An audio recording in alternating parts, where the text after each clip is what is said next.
Welcome back, viewers at home. We are joined by an award-winning wellness expert, Ronald Abvajee, today to share valuable insight on how the power of the mind and in how our thoughts influence our ability to achieve our goals. Let's find out more on how we can actually harness that power of positive thinking and also help us understand in terms of the importance of cultivating a growth mindset for long-term success. Ronald, assalamu alaikum. Jazakallah so much for joining us this evening. Wa alaikum salam, and it's always good to be with you. Now, my first question to you tonight is how do our thoughts specifically impact our ability to achieve personal and professional goals? If you think about it, your mind, because your thoughts stem from what you think, and that's linked into what you feel. Okay. And when you look at the mind, think of it like a garden. That's your soil. So no matter what seed you plant from any intention or action, if the soil is not nourished and favorable to allow those seeds to be watered and to flourish and grow, it's going to go nowhere slowly. So there's even some research on the impact of the mind. So a simple thing like, optimists and pessimists, or Yeah. positive thinkers and negative thinkers. Do you know that according to health psychology, there's a paper launched that said that pessimists are very different to compared to optimists in how they deal with inflammation markers. And you and I know, when we speak about inflammation markers, it's an indicator of your body's not okay. Yeah. So optimists have 23% less likely chance of inflammation than what pessimists do. So yes, positive thinking does help, and that means your thoughts and your mind does really play an important role. Oh, interesting. I guess now I need to really rethink my thinking, but it's going to take steps. And I think coming at that, I want to find out from you, what would you say are some effective practical tools for harnessing that positive or the power of positive thinking in one's daily life? I question what is the power of positive thinking versus the power of action. So again, if my goal is weight loss and I'm sitting on a couch, and on that couch I'm thinking to myself, I'm losing weight, no, I must lose weight, no, but I'm eating anything and I'm sitting still. Fine. That's positive thinking, right? I've lost weight, but I'm sitting doing nothing.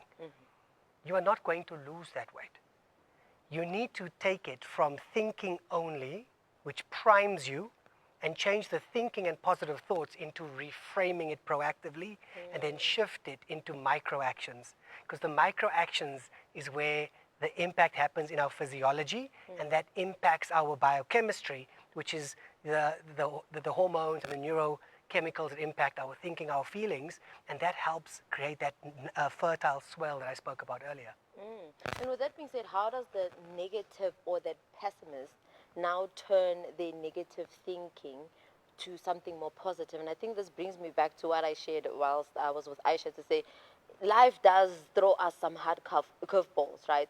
And I think it will be delusional for me to say, that wasn't a curveball, and denying it. But how do I then say that was a curveball but not allow it to retain me in that depressive or like a dark sense of thinking, but more encouraging and positive thinking? Is it possible, and if so, how do we go about it?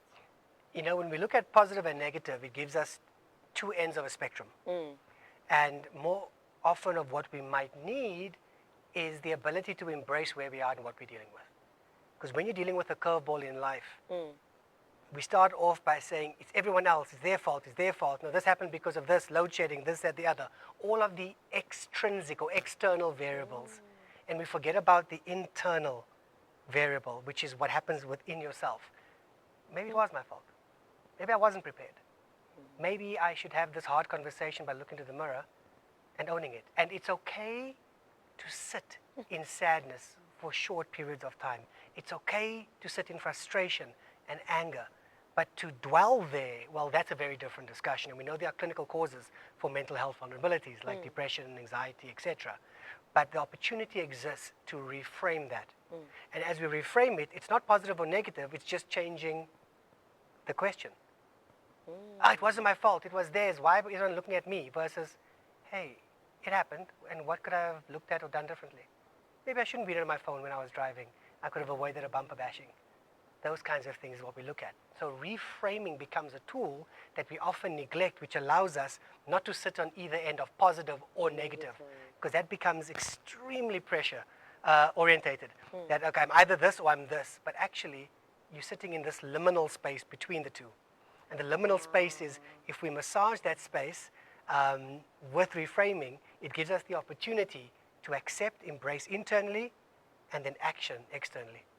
Now, with that in mind, now I understand what's your take on affirmations and the idea of having them, written there for you to see, or have them pop up on your phone for you to be reminded, considering, how you just explained the idea of us actually rephrasing and reframing how we view things, especially that comes in the context of, curveballs or the negative things that happen in life.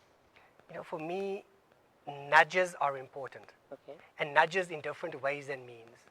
For some people, nudges will be as they wake up, they go and they write down and brain dump as they wake. Okay. And they just write down every thought. Good, bad, ugly, makes no difference. There's no judgment. They write it down. Another nudge could be, like you said, a vision board. It's a constant reminder on what you are putting your intention, your nia towards. And within that process, we can never forget that the intention is part of adding nourishment to the soil. That's part of the intention. But the goal is the seed that we plant. And the work that we do is the watering and the sunshine as we then ensure that that seed sprouts with anything and everything in our lives. Yes, you're going to deal with winter where nothing is going to grow. Yes, you're going to deal with storms where everything is flooded. But if the soil is fertile, you have that opportunity. So I believe that whatever is relevant for you and what resonates with you, to remind you consistently, because you keep it top of mind. Because it's easy for us to get involved in forgetting in a day. Next morning my reminder says, I must do this and breathe and yes, happy thoughts while I meditate. You could use it either through dhikr or you could use it through nudges. And the nudges are words, they are pictures, they are reminders consistently that give you an indicator to bring you back in to what that near intention was.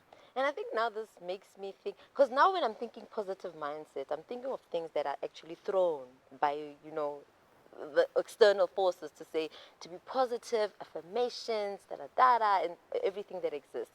But I think one thing that we oftenly use, but without understanding or context much, is the concept of gratitude. What role does gratitude play in fostering that more mindfulness, I think the word that you like using, in terms of understanding that this is life? As you're saying, you need to rephrase. You can't just always be delusional. You can't always be so, everything is quite to blame the external forces rather than in being intrinsic and rephrasing.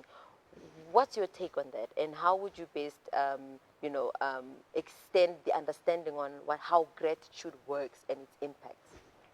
So gratitude has been documented scientifically in different research studies to actually bring a biochemical change into your body.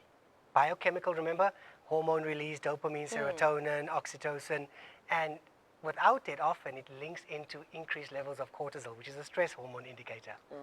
So what gratitude does is it brings in appreciation and it takes the noise from more harsher language, more woe is me, more why is this happening to me, why is this not coming through and forward, into a place of there are things around me that are good. There are things around me that have happened. Today, for me to drive here from a workshop for the full day and be on time, sit with you, I'm so grateful for this opportunity to chat with you, to reflect on what I'm going to share, and to also share it with the audience. It's not a big thing, right? But I'm so grateful for that. And gratitude is associated with the biochemical change of decreasing stress and stress hormones, but also with the opportunity to view things from a different lens.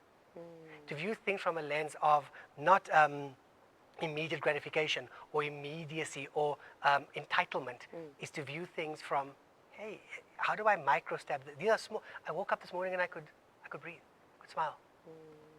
I could actually put petrol into my car. I had lunch.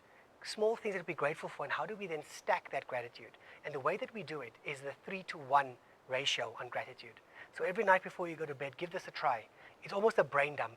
Yeah. So throughout your day, you're reflecting back onto your day, and you're taking those areas that, wow, a year ago I didn't have that. A year ago I didn't experience that. Now I am. wow, I'm so grateful for 1, 2, and 3 things. Because if you can put 3 things down for every negative thing that you can highlight in your day, that 3 outweighs the 1 any day of the week. And I think this makes me now think, because I'm saying I'm grateful, doesn't mean I am grateful. And say, losing weight, I'm losing weight, I'm losing weight, doesn't mean you're going to lose weight. So gratitude is the practice, but the actual essence of, and we say this often as Muslims, we say shukr alhamdulillah. Yeah. Right? But we use it so commonly, we forget what it means. Same principle applies when we're looking at well-being in our lives. So I'm so appreciative. So you can even reframe the language. I'm so appreciative of the fact that when I get home, my puppy's there and greets me with a jump and a smile. Well, I think he's smiling. Those small things. I'm so appreciative thereof. It makes me feel. So you take the gratitude into how it makes you feel. So it takes you to a different depth. It makes me feel cared for. It makes me feel warm, irrespective of my day. And when you associate the gratitude and the appreciation with a feeling that you are experiencing, you amplify that opportunity. So to be grateful for the sake of, I'm practicing gratitude, best of luck to you. Best of luck to you. But to associate it with a feeling, that takes it to a resonance depth that will actually deal with mitigating stress hormone and improving the feel-good and the relaxing hormones. Now, Ronald, you've really shared so much for us to really think of around, positive thinking, affirmations, and gratitude. And I think I want us to just take a moment and listen to Katlego Mabusela, who is a motivational speaker, and hear her thoughts on all things, positive thinking. Before I come back with more questions, because I am so loaded, let's take a listen.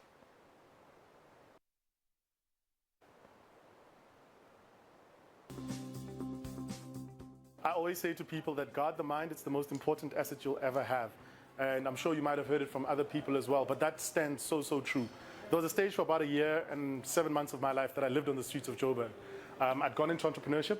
I thought I was going to make it because I'd read all the books that said this is how you do it, but life being life, it had failed. The only thing that got me through that was the fact that I continuously worked on my mind. I had books, I had tapes, I literally almost, in Stwana, they'd say, jutted myself back into an alternate reality, and that's what I had to do.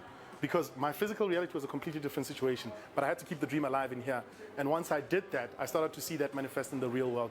An easy example, and I mean, you might have examples of this, but this is my real world example, is I used to want to own a penthouse apartment. That was one of my big dreams. I wanted to have one of those. So what I did is I got a magazine, and in that magazine, they had the skyline of New York in this beautiful apartment. Tore it out, and I stuck it on my car. I had a Golf 1 at the time, small little car, and I stuck it there.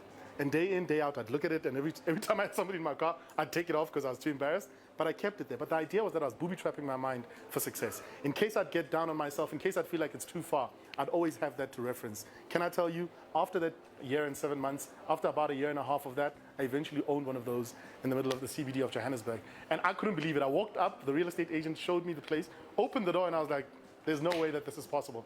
So the mind is probably where it all begins. If you work on this, everything else will follow.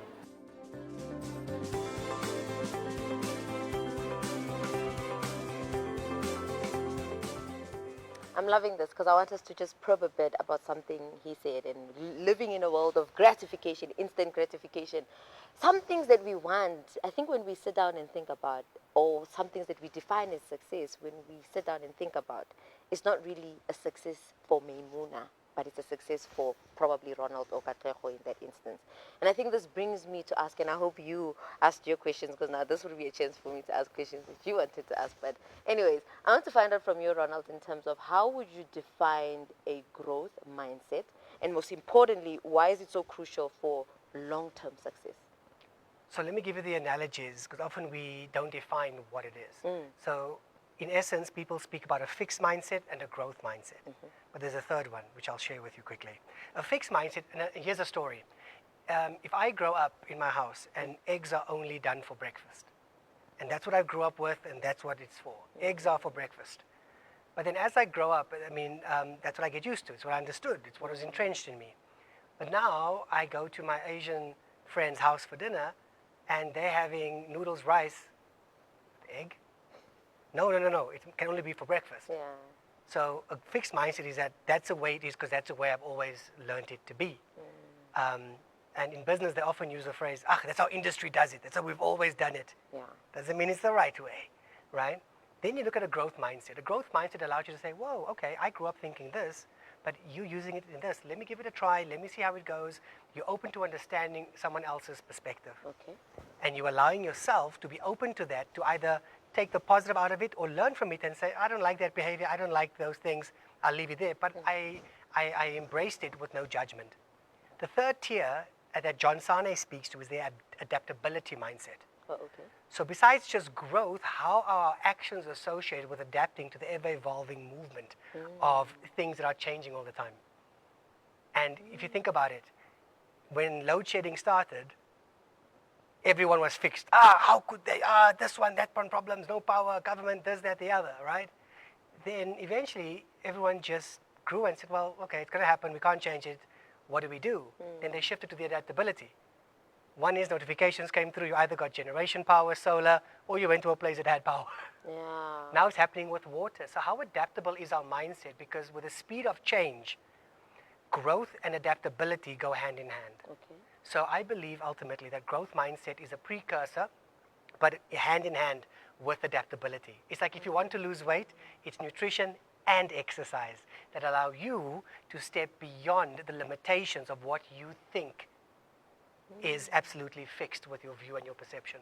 But one would say with the concept of adaptability, there's the fear of losing core self or core objective to say, as you're adapting, at what point do you now anchor yourself in understanding this is why I was doing it, or this is the reason behind why I even started. Because I mean, and I'm sorry to bring this, but we see it in many businesses where somebody starts off to say we're generating electricity. Next thing they're generating this, generating that. And it's like, okay, what is the business about? So I think this now makes me like just find out from you to say, in that essence, how do we then allow, alongside, the mindset of the growth mindset and that of adaptability, they go hand in hand, but then the core or the objective also remains in that sense, or does it also have to, be agile in that sense? So here's what I love is a practice of always touching base with your inexpressible why. Okay. The why is your purpose. I call it your ta. Why are you doing something? Yeah. Why am I going to gym? Why did I start the business? What is the impact I want to create? But it all brings into the purpose. And we do know that mindset and purpose coupled with actions is actually the success formula. But purpose is the precursor to when you're weaving off part, it brings you back in. Why do you think it is that every year we experience the month of Ramadan? It's like bringing us back into awareness and the purpose, the intention to let us reflect on our whys. The same thing happens in business and life, in a relationship or personal life. If you are, in a marriage or whatever it may be, or business relationship, do you have a quarterly touch base? This is our purpose, this is our impact we want to create, and our actions aligned. If they're not, how do we adjust the behaviors because our purpose hasn't changed? Here's the reality though. Purpose in business and in marriage, I mean, it could evolve. Not change, it could evolve. So initially when you might get married or when you're starting a business, hey, I want to just get some cash in. Then you want to impact employment. I want to help others. Then I want to impact my customers' lives. Hey, I want to actually scale that to global. In relationships, it could be I'm getting married because I want to have a spouse and a partner to share my life with. As that happens, you then go through ups and downs, but then you could have a child. Hey, now we have a family. Your core purpose hasn't changed to grow with your partner, but it's evolved to a child. And then it just keeps on evolving. And are you open to that evolution with a growth mindset? Because your actions will help you adapt, and so will that thinking process as well.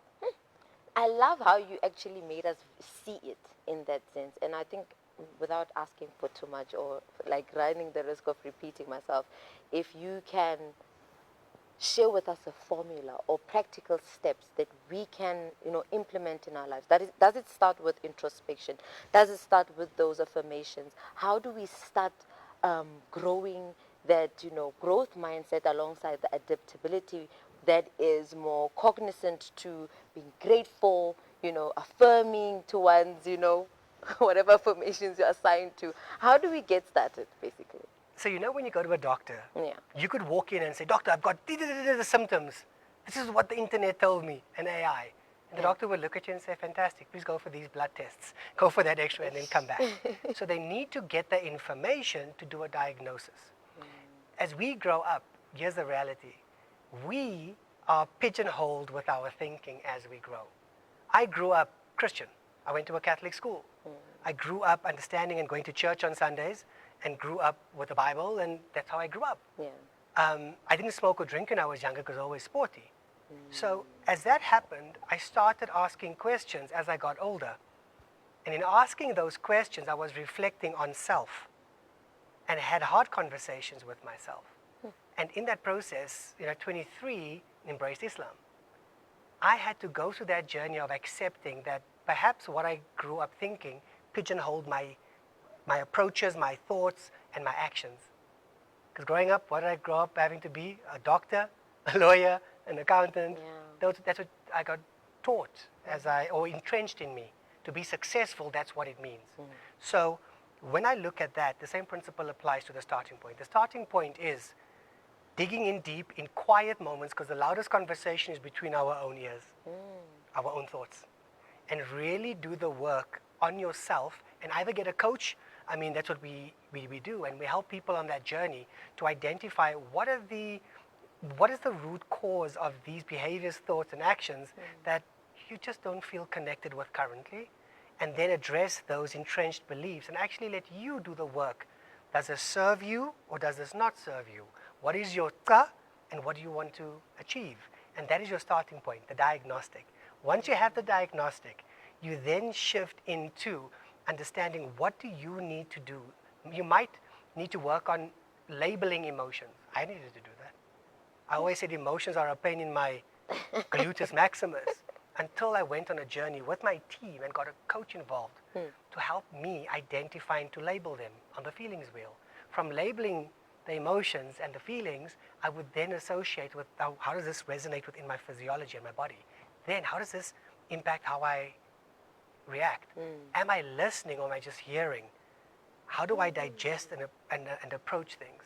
I'm not perfect, but I'm a lot more aware of it. So the starting point is always to do that internal work and to really ask yourself those hard questions.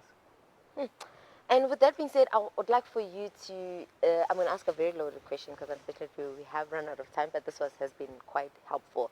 Is firstly, plug us on how you can help us and the viewers at home in terms of really getting a hold of that mindset that is necessary to who we aspire to be or just working towards. And most importantly, any closing shot considering our conversation tonight. Let me share the closing thought before I share what we make available to people and to business owners in particular. Oh, okay. Because business owners impact teams. Fact. And also they impact their families and communities. So my closing thought would be is that if you look at positive and negative at an opposite spectrum, try to work in that liminal space. And when you work in that space, that's neither here nor there, but a space where you're doing the work, you are actioning it in micro steps. Accept and embrace the small wins every day and keep stacking them. And if there's a bit of a lull, stack the wins again and keep the cadence going. So the secret to it is transparency with yourself, honesty with yourself, and actioning every day to keep on working towards the win while you do that inner work. My inner work hasn't ended, and I'm sitting in my 40s. I'm still doing the work to break down what I was taught and was entrenched in me growing up. So that doesn't end. And finally, people want to get hold of us, it's hlconsulting.co.za. There's a free platform available. They can reach out and actually book 10 minutes in my diary to have a chat to see where they're at and what support we could then offer them. Ronald, jazakallah so much really for helping us understand that this is something that is like having that beautiful plant. You have to continuously feed it, make sure it gets the right amount of sunlight and so forth. You can't just say because it's a plant, it's living, you're done. But thank you so much for really coming in continuously and enlightening us on how to best understand this body over here and how it can best serve us. But jazakallah so much for joining. Afwan. Viewers at home, that was the award-winning. Now you see why this is the award-winning wellness expert Ronald Abvajee sharing in on how you can cultivate, and I think I'm going to refrain from saying a positive mindset, because we understand that we're not trying to be on either side of the spectrum. We're going to be in the middle, in between, where we're all about cultivating that growth mindset, that adaptable mindset, and hope that was helpful to you. But do make sure you make use of the contact details that he supplied, and who knows, you could be really allowing yourself to be a greater self. But